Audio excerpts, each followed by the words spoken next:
It's kind of crazy that nowadays anyone can pull a decent video camera out of their pocket and they can record something. We all love filming the good times, but every now and then, cameras catch things that are just truly horrifying. I'm Ryan from Tragedy Tales, and in this 10th episode of the series, and for my 300,000 subscriber special, yet again, I've dug deep. I've scoured the deepest, darkest corners of the internet for this time, not 5, but 10 clips captured right before horror. From a terrifying freak landslide in China, to a truly shocking ice hockey incident in the UK, to the man that did the unthinkable. This week we've got clips from all across the world that will leave you in shock. So, as usual, grab yourself a nice hot drink, sit down and draw the curtains. Let's get right into it.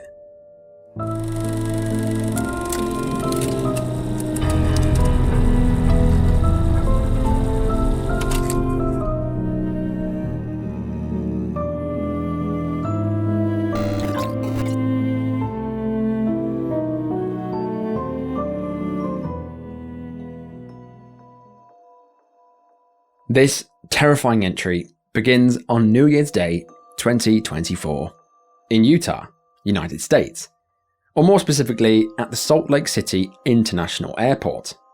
That bitter January day, a 30-year-old man named Kyler Effinger had booked a flight from Utah to Denver, Colorado.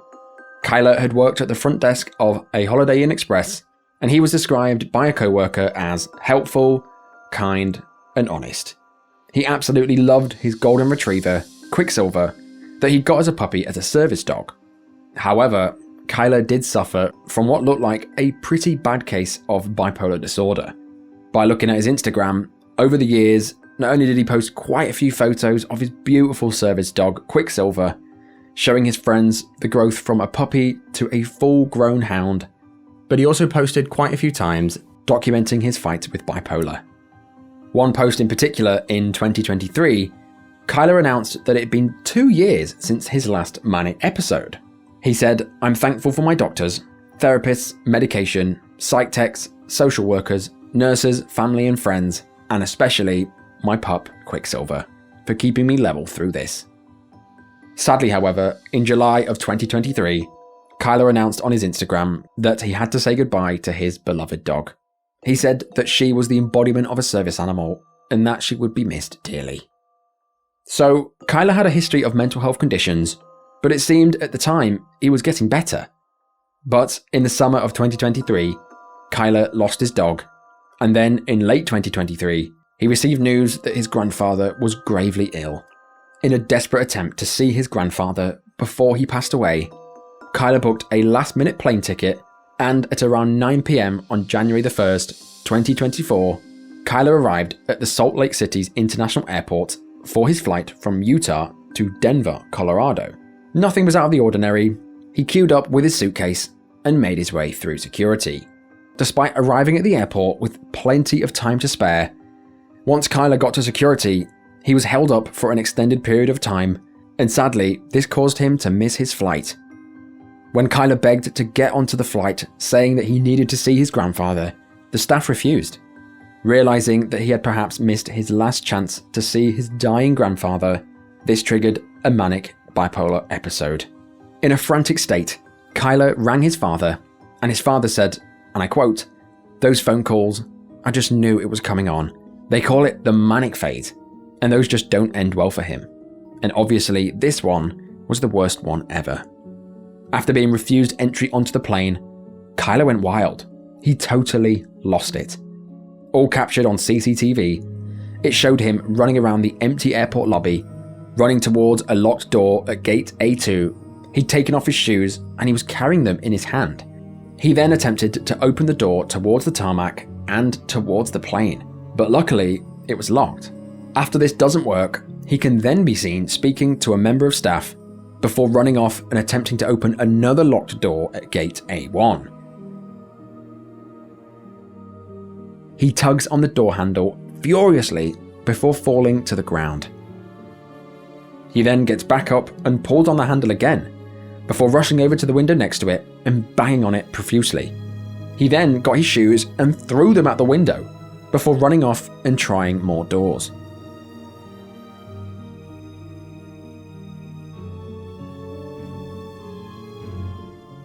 As seen on CCTV, Kyler can be seen trying the emergency exit, and this time, it works. After opening the door, he slipped past security, down the emergency exit stairs, and straight onto the tarmac. Pictured by a thermal imaging camera that was situated on the runway, you can see Kyler running on the tarmac, barefoot, towards a Delta Airlines plane that was already carrying 100 passengers and was actually boarding for takeoff. What Kyler would do next would shock everyone. At 9:52 p.m, the airport manager reported a disturbance involving a passenger on the secured side of the terminal, requesting police assistance. Police reportedly arrived at the airport at around 10 p.m, but when they got onto the runway, Kyler was nowhere to be seen. All they found was his clothing and his shoes strewn all over. The police continued to scour the scene, and all of a sudden they spotted Kyler on top of one of the airport's de-icing pads. Before they could even stop him, before they could even get to him, Kyler climbed onto the still running wing-mounted engine, and within a blink of an eye, he was sucked inside the whirling blades. Air traffic control instructed the plane to shut down its engines, but by then, the damage was done. Astonishingly, despite the immense forces at play here, police discovered that Kyler was not dead, but unconscious. Salt Lake City Police Department officers and airport employees tried their best to remove what was left of him through the cowling, which is basically a removable cover of the engine, and here they tried their best to save his life. The Salt Lake City Fire Department assisted in several attempts to revive him, but sadly, the efforts proved unsuccessful, and tragically, Kyler was pronounced dead at the scene. He was finally reunited with Quicksilver, his beautiful dog that he loved so much.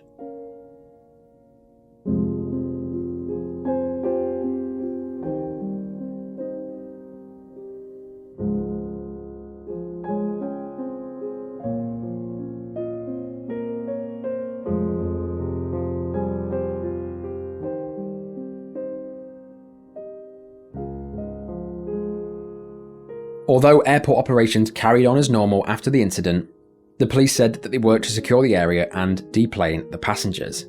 And soon after, local and federal officials launched a death investigation into the circumstances surrounding Kyler's passing. To me, this was just a deadly domino effect of disasters. Firstly, Kyler had a mental health crisis at the airport, alone, with no one that he knew personally to calm him down. With the stress of his dog dying 6 months previously, and now his granddad being gravely ill, and then missing the flight, it must have just pushed him over the edge. Despite Kyler phoning his dad, even his own father couldn't calm him down. This was a mental health crisis that needed to get under control. Number one, why didn't the airport recognize this and intervene to stop him before any damage was done? Why weren't all the plane engines shut off, knowing that someone had got loose on the runway? And why was he even able to get onto the tarmac with active planes in the first place? I know fire escapes exist for a reason, but why would it lead onto the tarmac? I don't know, there's many questions. It seems that so many safety nets were bypassed that night, and it led to his tragic passing at the young age of 30.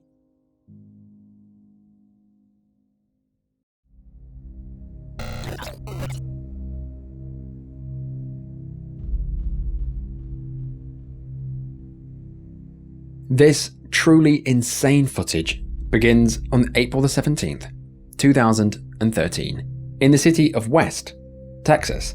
Not to be confused with the general region of West Texas. West is a town in Texas, funnily enough, not even situated in the western part of Texas. It's actually more central or eastern. Regardless, the town is a close-knit community, with each neighbor knowing each other, being home to around 2,500 people. That fateful evening, at approximately 7:30 p.m, emergency dispatchers received a 911 call telling them that smoke was billowing from a fertilizer and seed stockpile plant. West Fire, the West Fertilizer is one of their mills is on fire. There's heavy smoke coming out of the top of it. The West Fertilizer Company that owned this warehouse was known to stockpile and sell commercial fertilizer to local farmers. The two most notable chemicals were ammonium nitrate and anhydrous ammonia, two extremely reactive chemicals. Very similar chemicals caused the Beirut explosion, which led to an enormous blast. Link above if you're interested in that. However, minutes after the emergency call, the West Fire Department was quickly mobilized to confront the fire. By 7:39 p.m, the first firefighting team had reached the scene, only to find that the warehouse had already been consumed by intense flames and smoke. While the firefighters knew that it was a chemical storage facility, they were totally unaware of the magnitude of danger that was waiting for them. As more firefighters joined the effort, the blaze only grew larger. The situation rapidly escalated from dire to downright catastrophic.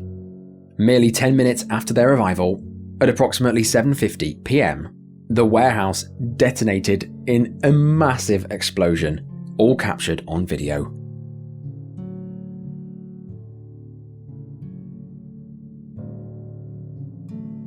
This unleashed a massive firestorm that resembled an apocalyptic scene. The entire fertilizer plant went up in flames. This blast could be heard from all across the town. There's nothing the fire department can do. They just gonna let it burn me because it's too hot.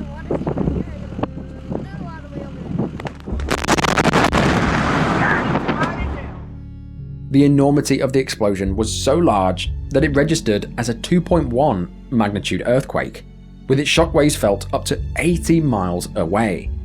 The force was strong enough to completely obliterate 60 to 80 homes, level a 50-unit apartment building, destroy a nursing home and ambulance station, and even derail a nearby cargo train, completely distorting the tracks beneath it. Residents within a half-a-mile radius experienced shattered windows, while the ground shook with a formidable force. Sadly, this is when emergency calls came through, and one call relayed that they believed a bomb had gone off at the chemical storage facility and that many firefighters had died. We need every ambulance we can get this way. A bomb just went off inside here. It's pretty bad.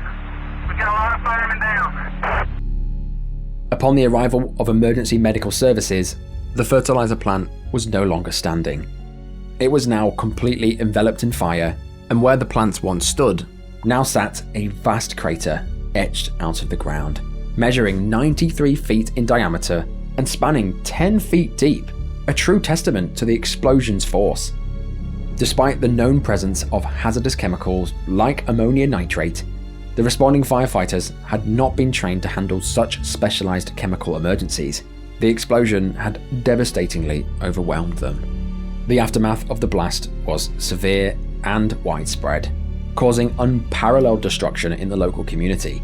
The blast resulted in the deaths of 12 firefighters at the scene who were risking their lives to save others, with an additional 3 lives lost, culminating in the total death of 15 people.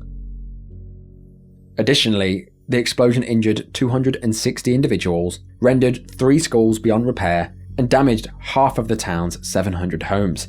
The blast was so severe that it cost the town of West approximately $230 million in damages. This prompted questions about the cause of the disaster and the rationale behind building it so close to residential zones. Now, despite a thorough investigation that lasted over a month and cost over $1 million, the exact cause of the explosion remains unknown. However, in the investigations, it was discovered that even though the facility was under the oversight of 7 state and federal entities, the actual site had not been inspected for years prior to the incident. Alarmingly, it was found that the warehouse was storing large quantities of highly explosive chemicals, merely separated by small plywood partitions. The facility lacked a pre-incident plan, it had inadequate emergency response measures, and was devoid of any essential fire safety features, like fire-resistant materials, for example, or maybe sprinkler systems. You know, simple stuff. In its 2012 filing with the Environmental Protection Agency, the West Fertilizer Company disclosed that it had around 270 tons of ammonium nitrate on the site, a quantity that was deemed 1,350 times greater than what was deemed safe, and this ignited, causing an explosion with the power of 15 to 20,000 pounds of dynamite. Federal guidelines mandate that the Department of Homeland Security should be notified if more than 1 ton of ammonium nitrate is stored, a protocol that was not done whatsoever, rendering the entire warehouse a ticking time bomb. The West Fertilizer Company was fined $118,000 for violating several rules regarding handling hazardous materials. Following the catastrophe, the West Fertilizer Company, who was under the ownership of Adair Grain, faced financial ruin. They had to file for bankruptcy due to only being short for $1 million. On April the 25th, President Obama himself came down to Texas to console the town of West. He hosted a memorial for those lost in a local gymnasium, and almost 10,000 gathered from across Texas to remember the first responders and those lost in the blast. As Obama delivered his speech, the gymnasium was illuminated by the bursts of light from cameras and cell phones. The president's address lasted 16 minutes, during which he cited scripture and praised the courage of the victims, whose coffins lay in front of them, covered with flags. He said, upon arriving at the scene, "Fear was left behind. You guys battled the flames with all of your might, fully aware of the risks involved." This event triggered a wave of lawsuits from the West community against Adair Grain and various product suppliers, seeking compensation for the damage, loss of life, and the injuries incurred. Plaintiffs argued that the proximity of the ammonium nitrate stockpile was too close to residential areas and posed a significant risk. They also accused the whole place of just being run recklessly. While the city secured a settlement, other lawsuits were resolved in private settlements.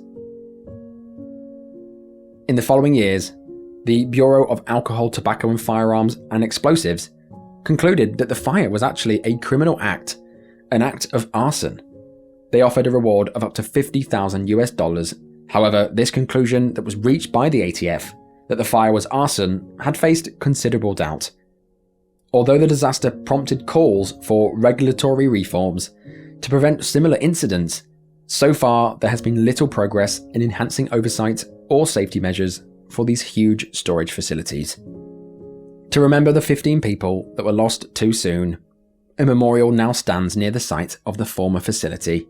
Here stands 15 separate plaques with photos and names of the people who lost their lives in this deadly blast. This memorial serves as a poignant reminder of the tragedy, ensuring that the events of that terrifying day are never forgotten.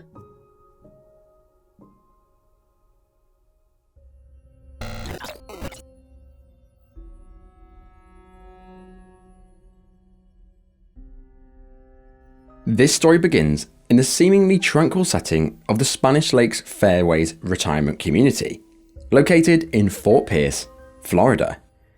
This picturesque community, known for its lush landscapes and peaceful living, offers its residents a serene retirement experience.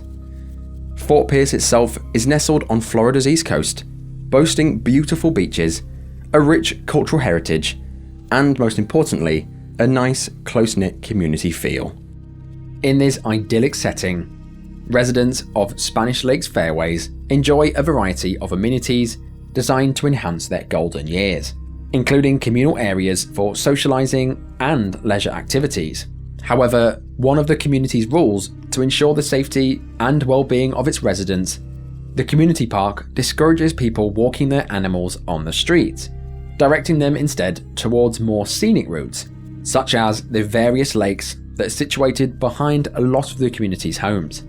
It was against this backdrop, on a day just like any other, with the Florida sun casting a warm glow over the community, that 85-year-old Gloria Surge decided to take her dog, Trooper, for a walk by one of these lakes, located just behind her house. Thinking not much of it, she put the lead on her little dog and stepped out to enjoy the sunshine. This innocent walk with her dog would be their last.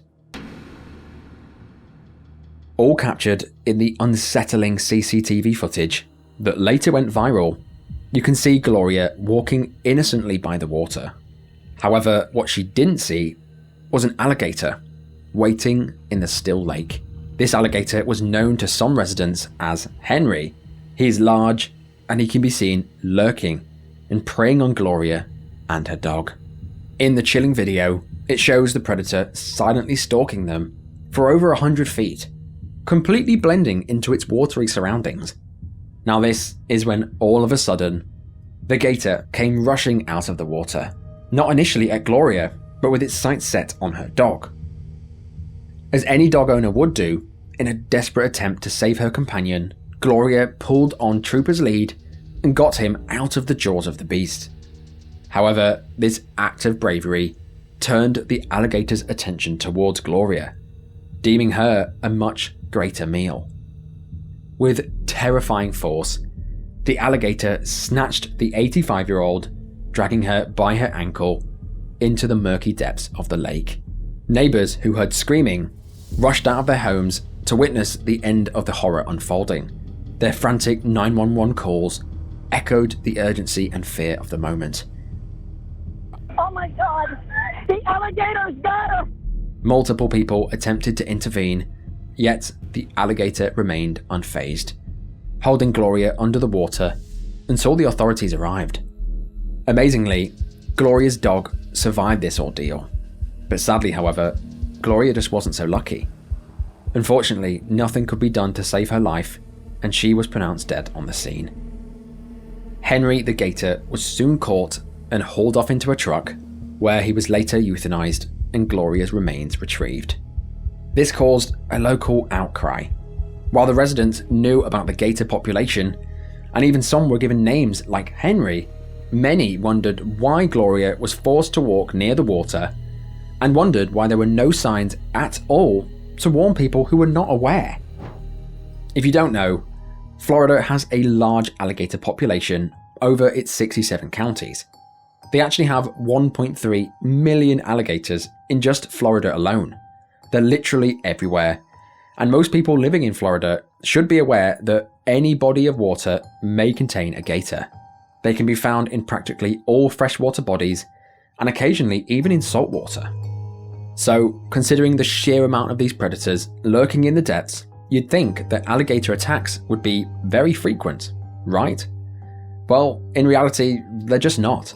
The number of cases of people being attacked by alligators in the state of Florida is very small. However, in this case, surely having the gators so close to your home should surely be a no-no. But that's just me. After the incident, Gloria's family filed a wrongful death lawsuit against the owner of the retirement community. According to the complaint, the lawsuit holds the corporation responsible for the deadly alligator attack. Their lawyer said, the presence of large alligators in the lakes of the property was well known to the property manager, and this gator was no exception. He said, in fact, evidence obtained by our firm will show that maintenance workers in the community routinely fed this alligator chicken scraps and even named the dangerous reptile Henry. In response, the building corporation president, Joel Wynn, said in a statement, "We certainly understand the tragedy and the feelings of Mrs. Sturgis' family. However, we developed the Spanish Lakes Fairways over 37 years ago. There's approximately 3,000 residents, and this is the first time where a resident has been attacked by an alligator. Gloria was a long-time resident and certainly knew of the presence of alligators and that they were inherently dangerous animals. So they pretty much just pointed the finger at her. While this lawsuit is still ongoing, the shock of Gloria's passing still continues to affect the residents of the retirement community. While there are still no signs to indicate alligator presence, most locals now try to keep their distance from the lakes, fearing a similar tragic fate themselves.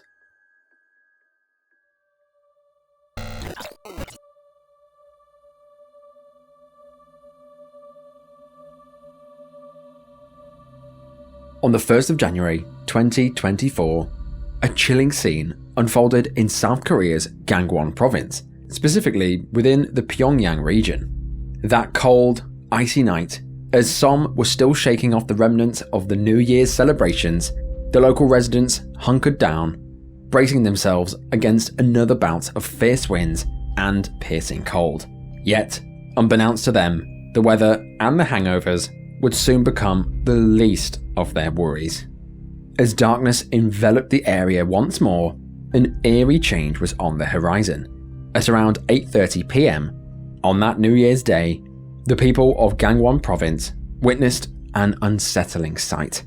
They saw a dense, heavy fog begin to drift through the streets. The fog began to race down a few roads, and soon it completely engulfed the area.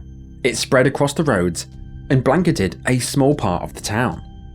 All captured on video, this phenomenon resembled a scene from a horror movie straight out of Silent Hill, with the fog creeping along the ground, infiltrating every available space. Drivers that were attempting to navigate through the fog soon found that their vehicles were malfunctioning. The engines began to sputter and they stalled. It was almost like they were being choked by the mysterious fog. In the videos of the incident, you can see the fog. It looks insane. It really does look wild. As nearby residents ventured into the fog, they were met with a thick, pungent odour. It was soon to be revealed that this was not a mere fog, but rather liquefied petroleum gas that had leaked from a nearby petrol station, a fuel that is commonly used in South Korea due to its cheap price. Because liquid petroleum gas has a composition of butane and propane, the gas is actually heavier than air, causing it to lay low on the ground, as vividly depicted in the footage. By 8:40 p.m, the area surrounding the petrol station was completely engulfed in the fog, in the gas. The situation reached a fever pitch at approximately 8:51 when the gas suddenly ignited, setting off a cascade, a deadly domino effect. Dashcam cameras captured the horrifying moment as the gas suddenly combusted, sending flames tearing through the area, igniting up nearby buildings and vehicles, while screams of panic filled the air.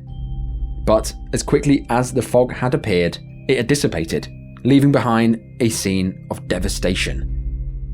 Firefighters from Gangwon Province swiftly responded and battled the blaze, successfully extinguishing them within 3 hours. Luckily, no one was fatally injured in this incident. However, the fire damaged 14 buildings and forced the evacuation of at least 25 people. According to reports from the Gangwon Province Fire Headquarters, 2 individuals suffered severe burns, and they said that the cause of the gas leak remains undetermined. But what insane footage. I don't think I've ever seen any footage quite like this.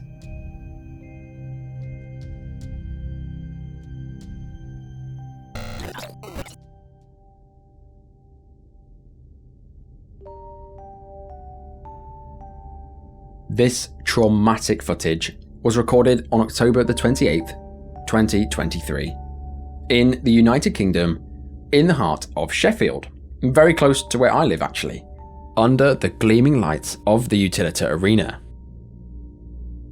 The Utilita Arena opened in 1991 and has averaged 122 shows a year, with over 650,000 customers passing through each and every year. However, on that October night, a truly shocking event unfolded that would forever mark the memory of those in attendance. It was Saturday the 28th of October, a day that was eagerly anticipated by fans of ice hockey. This was because the Sheffield Steelers were set to clash with the Nottingham Panthers in a game that promised excitement and fierce competition. Amongst the players were Adam Johnson. Adam stood out not just for his athletic prowess, but for his journey from the American ice rinks to the UK's elite ice hockey league. Having graced the NHL with his talent in 13 games for the Pittsburgh Penguins, Adam's presence on the ice was a testament to his dedication and love for the sport. As the game commenced, the arena, packed with around 8,000 people, buzzed with anticipation. The first half of the game passed with the usual intensity and sportsmanship expected for such a high caliber match. However, as the clock ticked towards the 34th minute, an eerie silence was about to descend upon the arena. Adam, in the midst of a play, found himself in an unforeseen and just truly horrifying situation. Another player on the opposing team came into contact with him in a manner that would have grave consequences. In a split second that seemed to stretch into an eternity for the onlookers, Matt Petgrave's skate flew up and struck Adam's neck, causing a grievous injury on the ice.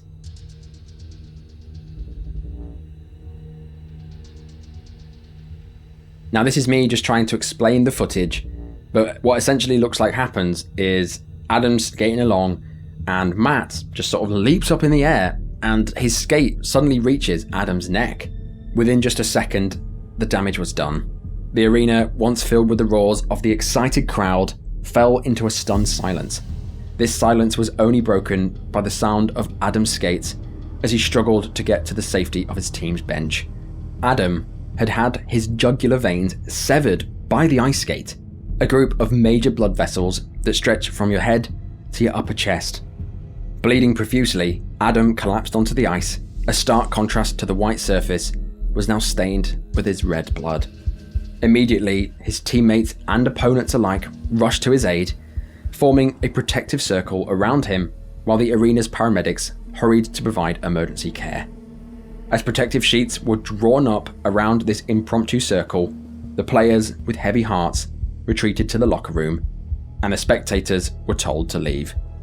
Adam was rushed to Northern General Hospital, but despite the doctor's best efforts, he succumbed to his injuries that evening. The announcement of his passing was delayed until the following morning, a truly somber moment for his family, friends, and the wider hockey community. The outcry from fans and players alike called for more protective measures. They called for mandatory neck guards. Many pleaded that if Adam had been wearing a neck guard, it may well have saved his life.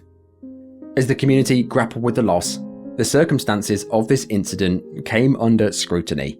Video replays, along with eyewitness accounts, painted a complex picture of the collision between Adam and Matt. Some speculated about the intention behind Matt's actions, given that he had a reputation for aggressive play and a history of disciplinary issues, including a permanent suspension from the ECHL. Sarnak inside on Trichetto. He got wiped out by Petgrave as he cut to the net. You saw it coming like a freight train. I think Petgrave's a little hurt on the play. Favoring his right leg. Their bench. Let's take a look at Matt Petgrave's hit. And it's a Wumdinger. You can kind of see it. Kaboom. As the police began to investigate the incident by viewing the video and viewing the live streams, on the 14th of November, Matt Petgrave was arrested on suspicion of manslaughter. As this is a fairly new case, Matt was later released on bail pending further investigation. So right now, the result of the arrest can only be speculated upon. The aftermath of Adam's tragic death saw a profound shift in the ice hockey world. In response to this tragedy, all across the UK, amateur teams received first aid kits. A prevention of future deaths report was issued by the coroner, highlighting the urgent need for neck guards in ice hockey. The English Ice Hockey Association heeded the coroner's warning and mandated neck guards for all players in international competitions starting in 2024. A safety measure that, while implemented too late for Adam, promised a safer future for the sport that he loved. In the following days, as the Sheffield Arena returned to hosting games, the shadow of that night continues to linger. Adam Johnson's legacy, marked by his talent, dedication, and the end to his promising career, serves as a stark reminder of the risks athletes face and the paramount importance of safety in the pursuit of sport.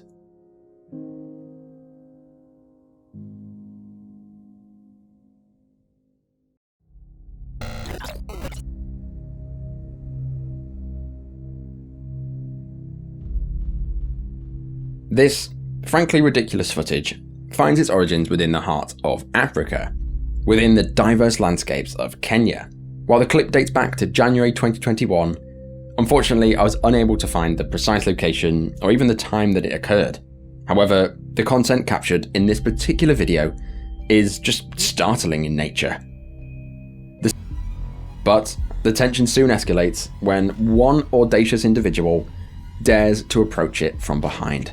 The person teases the crocodile tempting fate by engaging with its predatory instincts. As the footage continues, it reveals that 3 more individuals joined the first. They weren't content with watching the crocodile, and the scene is just frankly surreal. A blend of bravado and recklessness, and then the moment of reckoning arrives. Is it Murphy's Law, where they say if something can go wrong, it will? Another spectator, perhaps caught up in the moment's adrenaline, in an instantaneous reaction, the predator's instincts take over, and with insane speed, the crocodile struck. Sounds of agony. While unfortunately I wasn't able to tell the outcome of this story, whether the woman lived or died, I wasn't able to find out. This footage, while shocking, serves as a somber reminder of the unpredictable nature of wildlife, especially creatures as formidable as crocodiles.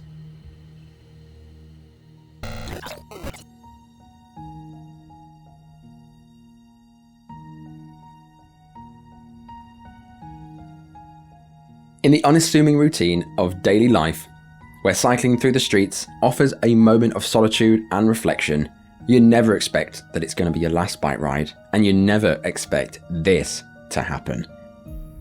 This horrifying incident occurred in the streets of Huntingdon, Cambridgeshire, in the United Kingdom, on a dreary afternoon of October the 20th, 2020. That day was a normal day, just like any other, marked by intermittent rain and a blanket of overcast skies, so just typical UK weather then. However, the weather set a somber tone that would unwittingly foreshadow the events to come. On that cold, rainy day, a 49-year-old woman by the name Oriel Gray was walking down the street, minding her own business, as seen in the CCTV footage. Seconds later, Oriel noticed a cyclist coming down the road ahead, biking on the pavement. This was 77-year-old Celia Ward, a retired midwife.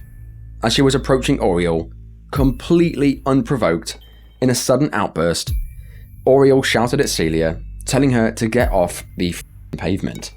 In a moment of pure terror, Oriel then reaches out and pushes the cyclist, Celia, into oncoming traffic.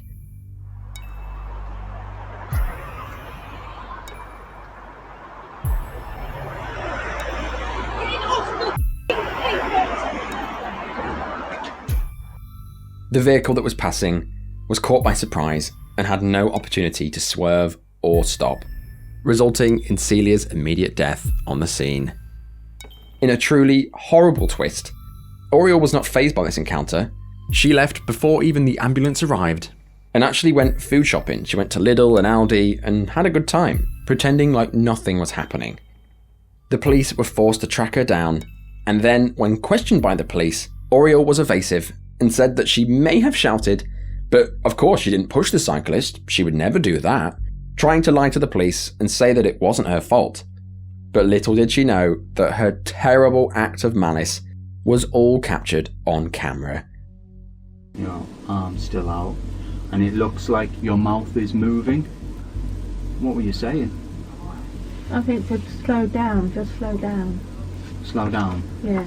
There is actually sound with this CCTV.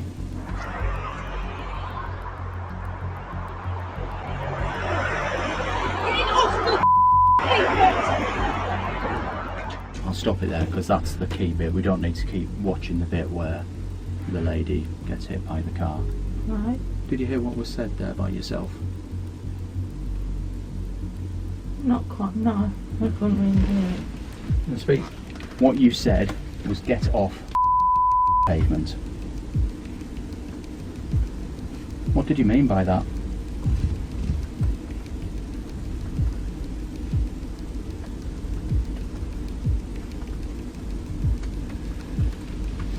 I can't remember. Why did you say what you said? I don't know. Soon after being questioned, Oriel was arrested and charged with manslaughter. During her police interview, she presented a narrative filled with inconsistencies, claiming that she had impairments such as partial sightness and cerebral palsy, coupled with the anxiety of potentially being struck by the bike. But upon being presented with the CCTV, she completely changed her story and suggested that any physical contact might have been an instinctual act of self-defense. When Oriole appeared at Peterborough Crown Court on March 2nd, 2023, she showed a complete lack of remorse until she was faced with the gravity of her sentencing. Judge Enright characterised Oriole as someone who displayed a possessive attitude towards the pavement and a deep-seated resentment towards the cyclist's presence. Despite her initial offer to help at the scene, Oriole's decision to leave before even the ambulance arrived, along with her evasiveness and dishonesty, painted a damning picture. The emotional toll of the incident was truly palpable. In the victim impact statements, particularly from Celia's husband of 53 years, David, he said he lamented the daily pain of her absence and missed her profusely. The driver, who was dragged into this tragedy by accident, expressed a persistent guilt and a life irrevocably altered by that fateful day. To make things even worse, it was revealed that there was a sign further up the road that indicates that cycling is allowed on the path. In Oriole's defense, her legal team attempted to attribute her actions to her disabilities, a strategy that was actually dismissed by the judge following an expert testimony. He said that these disabilities would not have affected your ability to tell if something was right or wrong, and you committed a horrible act that day. The jury's unanimous verdict found Oriole guilty of manslaughter. However, considering her clean criminal record, along with her disabilities and the fact that she would have struggled in prison, she was only sentenced to 3 years. Not enough time for a life taken too soon.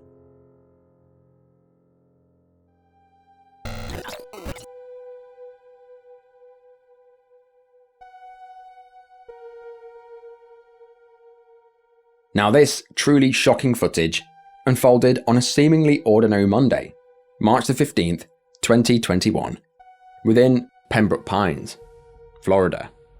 The day was characterised by clear skies and a nice gentle breeze, a typical setting for the start of the week. It was just a typical Monday. That afternoon, a single mother, along with her 4-year-old son, were navigating their SUV through the streets of Pembroke Pines, specifically along Southwest 72 Avenue and 12th Street. This route lies in close proximity to North Perry Airport. It was a familiar stretch to them, and while they were driving along, they were probably planning for the weekend, their thoughts far removed from the potential dangers lurking nearby. North Perry Airport is known for servicing private and charter flights. It's nestled uncomfortably close to residential areas, and for the locals, the sight of planes making low passes overhead is a common occurrence and one that carries an underlying fear of a possible plane crash. At approximately 2:30 p.m, a Beechcraft Bonanza single-engined aircraft had departed from North Perry Airport. When they started the engine, it emitted a rough idle that could be heard from nearby, and this is how it was reported. However, the 2 people in the plane ignored this rough idle, and soon they ascended into the sky. However, it wasn't long before the plane encountered significant engine trouble, prompting a desperate attempt to return to the airport. Now, just doing a little bit of research on this, aviation experts actually caution new pilots against attempting to turn back towards the airport after takeoff, advising instead to maintain a controlled glide and select the best possible site for an emergency landing. Tragically, however, the pilots in this case chose to ignore this advice, finding themselves simultaneously deprived of airspeed, altitude, and luck as they approached the airport for an emergency landing. The ensuing disaster was all captured by a Ring doorbell camera. The footage documents the aircraft's heartbreaking attempt to reach the safety of the runway, only to fall short by several hundred feet.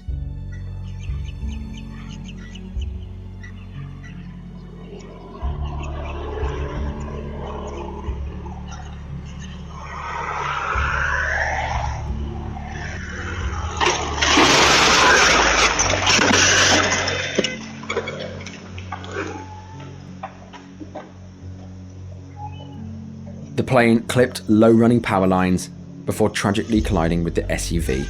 This SUV was carrying and her 4-year-old son. The impact was described by locals as resembling a bomb explosion. As the plane tumbled into the ground, it erupted into a fireball. This fireball then set ablaze the fuel that had leaked onto the road, turning the scene into a catastrophic inferno. Witnesses from nearby homes were greeted by the ghastly sight of plane debris strewn across their community and the aircraft's fuselage engulfed in flames. Emergency services rushed to the scene, where it was confirmed that the 2 individuals aboard the plane had died on impact. Megan and her 4-year-old son were quickly transported to the hospital, and while Megan eventually recovered physically from her injuries, her son tragically did not survive. He passed away that day, raising the death toll to 3. This just honestly tragic event left the Pembroke Pines community in utter shock. The accident reinforced their fears of the rare yet devastating potential of plane crashes. The sorrow and the loss experienced that day serves as a poignant reminder of the true fragility of life and the unforeseen circumstances that can arise, even on the most ordinary of Mondays.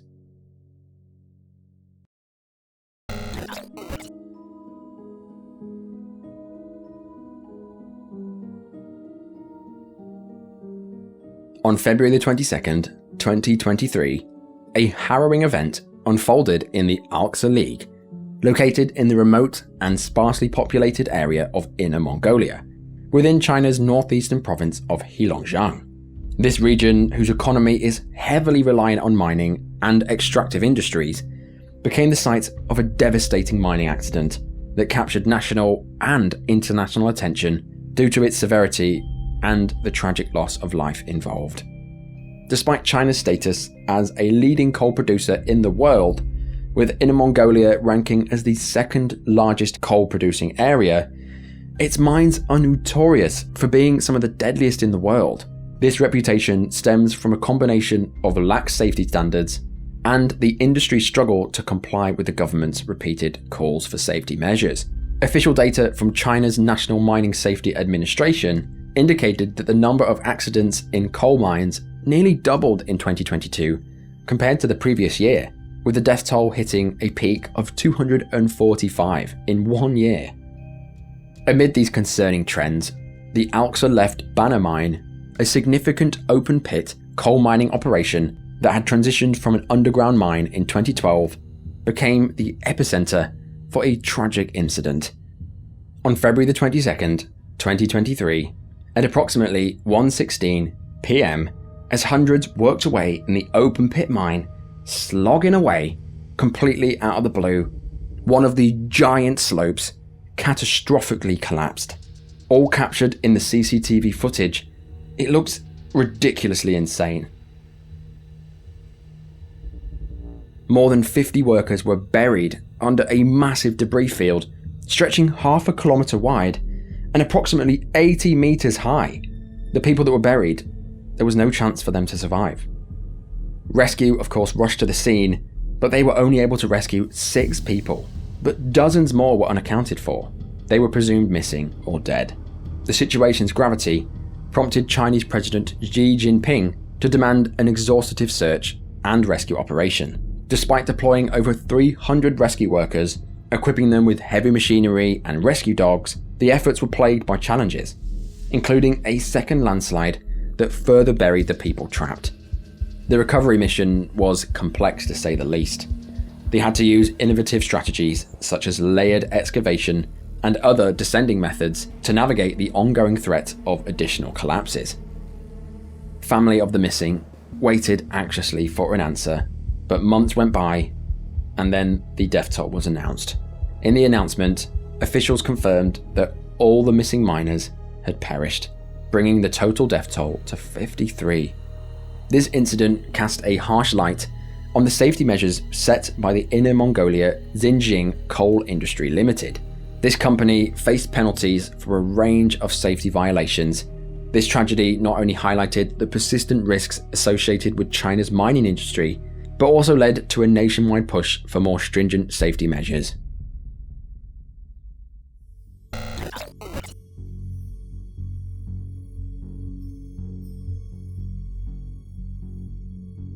On the afternoon of July the 24th, 2013, 218 passengers, along with 4 crew, boarded a superfast train, completely unaware that they were about to experience a catastrophic nightmare. A nightmare that would haunt the survivors for the rest of their lives. This incident begins in Spain. Now, Spain's high-speed railways have been in operation since 1992. They boast one of the world's most extensive networks spanning across the entire country. These tracks, distinctive from conventional ones, are managed by a company called ADIV. Now, the train that the people boarded that day was a Renfe Class 730. This train was designed for versatility, capable of navigating both the high-speed tracks and the conventional tracks, thanks to its dual electric and diesel power. This feature allows it to reach staggering speeds of up to 160 miles an hour on electric mode and even 120 miles an hour on diesel, making the Class 730 a popular choice among passengers for its efficiency and speed. However, on that fateful day, the 218 passengers and 4 crew were on an express route from Madrid to Ferrol. This journey typically lasted around 5 hours, and that day it proceeded without incident until it approached its final stretch. As the train neared Santiago de Compostela at around 8:40 p.m, the train came up to a challenging part of the track, known for a sharp left curve immediately after a series of tunnels and bridges. This curve actually required manual intervention in order to slow the train by the driver. However, if this was forgotten for any reason, a very advanced signalling system called the ERTMS was implemented on the tracks to automatically regulate speed, to slow down the train, and stop calamity. As the train neared its last stretch of the journey, it went through a series of tunnels, but it was during the last tunnel that the driver, Francisco Garzon, received a call from the railway company, Renfe. They had called to discuss the final route of the journey, but this call came at the worst possible moment. As the train was travelling through the tunnel, it was travelling far too fast. Distracted by the phone call, he missed not 1, not 2, but 3 verbal messages to decelerate, and before he knew it, the train was emerging from the tunnel at 120 miles an hour. The speed for this track was supposed to be 50 miles an hour, so it was more than double the safe speed. While the driver slammed on the brakes, it wasn't enough, and the train was unable to make the sharp bend.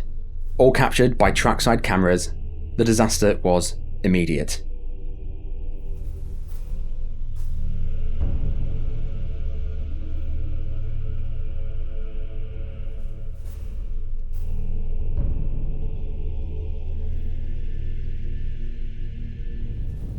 As the train derailed, all 14 carriages were thrown off the tracks, some overturned and ignited.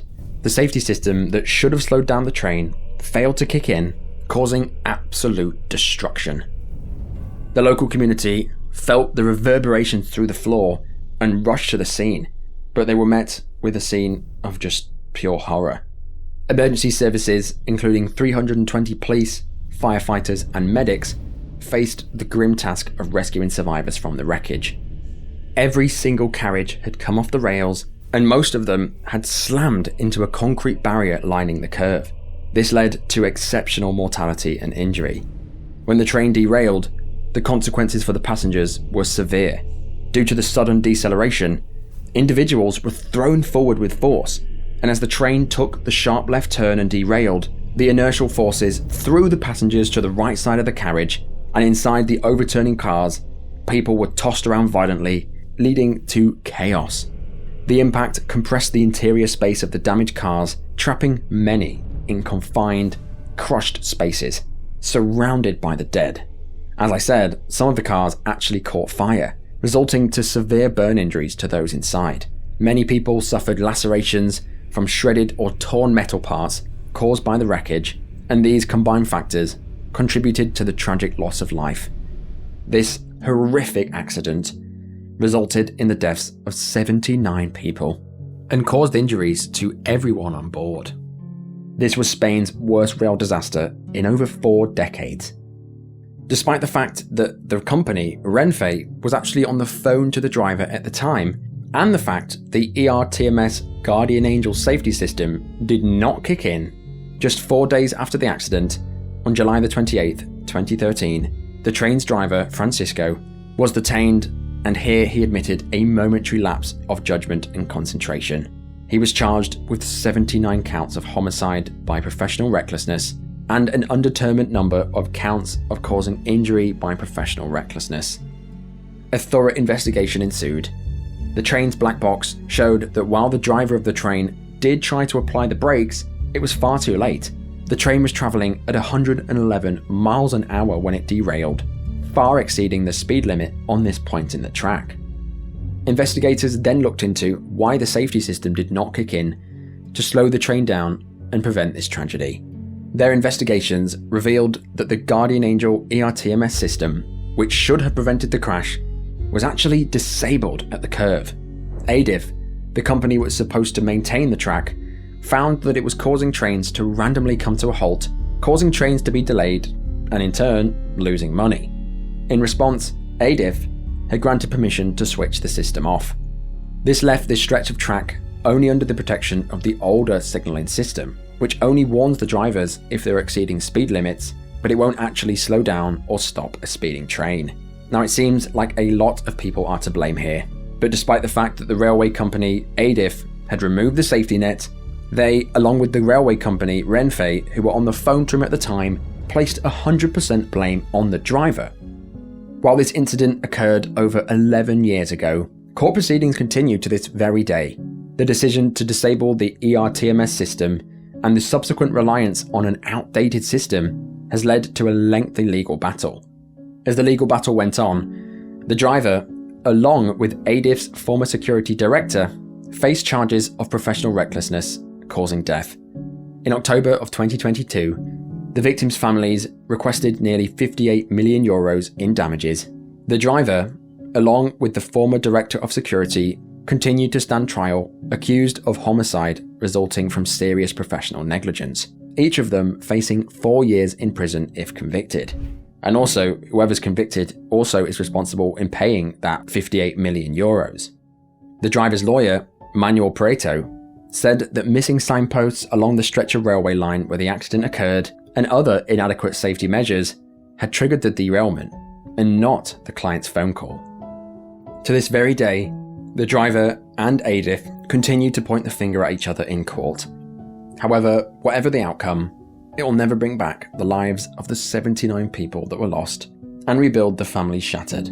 It will not heal or mend the scars left behind, and for the people of Spain, this horrifying tragedy will continue to reverberate for years to come. In the meantime, the ERTMS system that was missing on the curve was installed. After this, the government announced that they would conduct a nationwide review across all railways across Spain, confirming the signalling and the route knowledge of train drivers. But that is the end of this mega video. Wowzers trousers. This one took so long to make. I don't think you understand how long this took to make, but I hope you guys appreciate it nonetheless. But while it was a long one, it was an absolutely tragic one. There was so many avoidable and truly horrific entries. I guess I'll start from the top, shall I, and work my way down. Kyla, who jumped into a plane engine, who ran barefoot on the runway. It should have never happened. There should never have been access to the runway, and even if there was, all the planes should have been made aware and their engines should have been shut off. It's tragic that he passed away, but at least he was reunited with his beloved dog. The explosion in West was insane. That footage gave me goosebumps. And the fact that the company was storing these stupid chemicals so close to each other and so close to residential buildings, it's just stupid. All of it is just crazy. Gloria, who was pulled into the water. Obviously she knew there was alligators in the water, but you never expect to get eaten by one. I'm not sure pointing the finger at the residential community is the right way to go, but if that makes the family feel better, then I'm all for it. The fog of flames truly shocked me. I don't think I've ever seen any footage like that. I'm glad that nobody died from this incident, but yeah, it's absolutely shocking. Adam, who sadly passed away while doing the thing he loved most, it just doesn't bear thinking about. The people who watched this horror unfold, I'm sure they'll remember that night forever. I am, however, very happy that neck guards are now mandatory, but like I said, it's too late for Adam, and this whole ordeal should have never occurred. The Africa Croc Attack, ridiculous. That's all I'm going to say. Just absolutely ridiculous. Oriole pushing an innocent cyclist into traffic straight to her death. She should have got way longer in prison. It's manslaughter, but she should have got at least 10 years in my opinion. It doesn't matter about her disabilities. That day she chose to make a horrible, horrible decision, and it ended the life of innocent Celia. The aeroplane that crashed in Florida was unbelievably tragic. The pilots should have not even attempted to get back to the airport. They should have just landed it anywhere. And instead, they tried to go back to the airport, and it led to them dying and bringing with them a 4-year-old boy. The landslide in China shocked me. That footage was wild. It didn't even look real. And last but not least, the Spain train derailment was absolutely horrifying. In my opinion, I think the driver should not be held accountable for this. He was on the phone at the time. He assumed that the ERTMS system was kicking even if he didn't slow down, but instead it didn't, and it led to 79 people dying. I believe that Adif, who took the Guardian Angel system away from that curve, should be held responsible. And Renfe, who called him at the time, they would have known he was going through this dangerous track, but yet they still called him. I'm not sure. But most importantly, what do you think of this one? As always, I do read every single comment, so let me know what you thought. But if you're not subscribed already, go ahead and destroy that subscribe button and give that like a tap while you're down there too. But I will see you guys in the next one. Bye bye.